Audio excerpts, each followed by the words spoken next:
وہ اس میں ہم افغانستان اور بنگلہ دیش سے آگے ہیں، اور یہ صرف اس لیے ہے کہ ہمارا وزیر اعظم میں وہ کیپیسٹی نہیں ہے کہ پاکستان جیسا ملک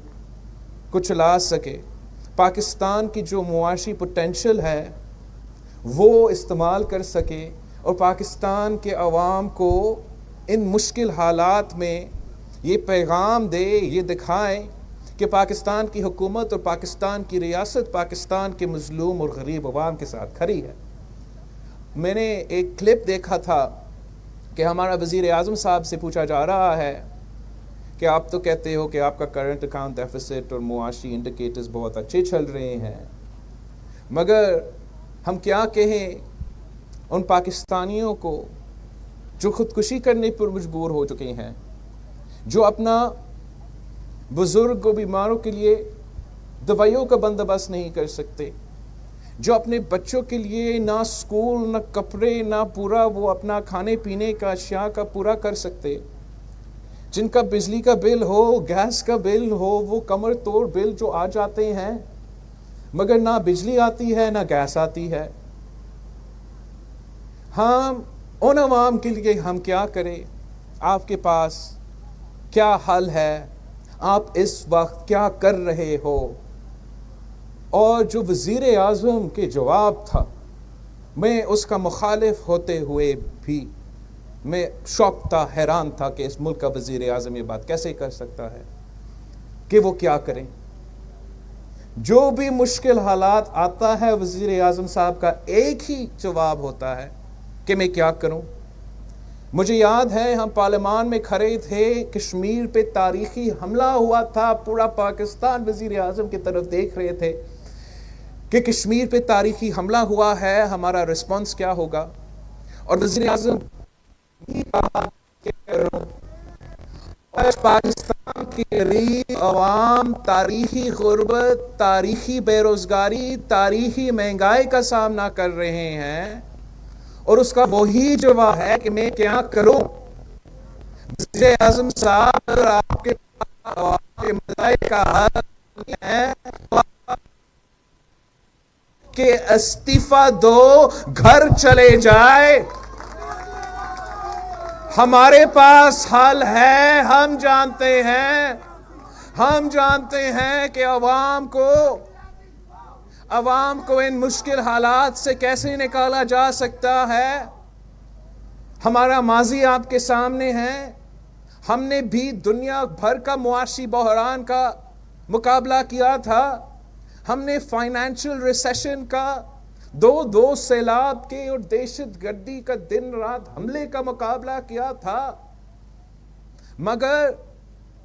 اس معاشی بحران میں ہم نے ایک دن بھی نہیں کہا کہ ہم کیا کریں۔ ہم نے ایک دن کے لیے بھی اس ملک کے غریب عوام کو لاوارث نہیں چھوڑا تھا۔ یہی تو وجہ ہے کہ چاہے وہ ہمارا زراعت کا سیکٹر ہو، جس کو ہم نے امپورٹ کرنے والے زراعت کا جو سلسلہ چل رہا تھا، اس کو ہم نے تبدیل کر کے ایکسپورٹنگ پہ لے کر آ گئے تھے تاکہ آپ کا کسان خوشحال ہو سکتے تھے۔ یہی وجہ تھا کہ ہم نے بے نظیر انکم سپورٹ پروگرام ان مشکل معاشی صورتحال میں شروع کیا تھا۔ جب مہنگائی چل رہا تھا، جب فائنینشل ریسیشن چل رہا تھا، ہم نے بے نظیر انکم سپورٹ پروگرام اس لیے شروع کیا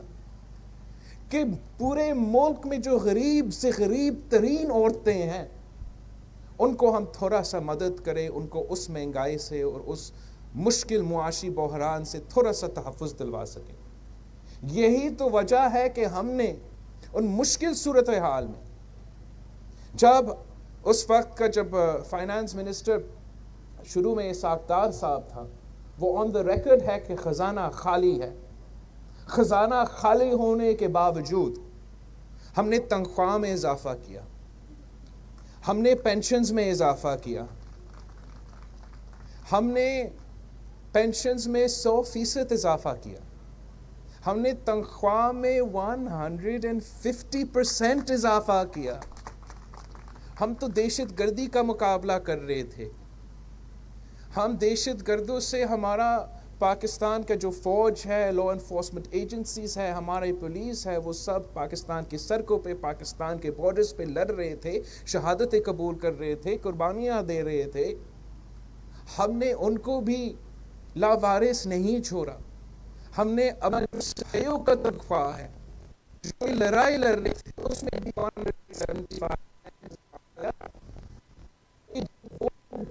قربانی دے رہے تھے. ان کو یہ سکون ہو کہ آپ کا گھر تو چلے گا. یہ حکومت کا رسپانسبلٹی ہوتا ہے. اور جہاں ہم اپنا عوام کا خیال رکھ رہے ہیں وہاں چاہے وہ آپ کا ریونیو جنریشن ہو، آپ باقی صوبوں سے آگے بھی ہو، ریسورس جنریشن میں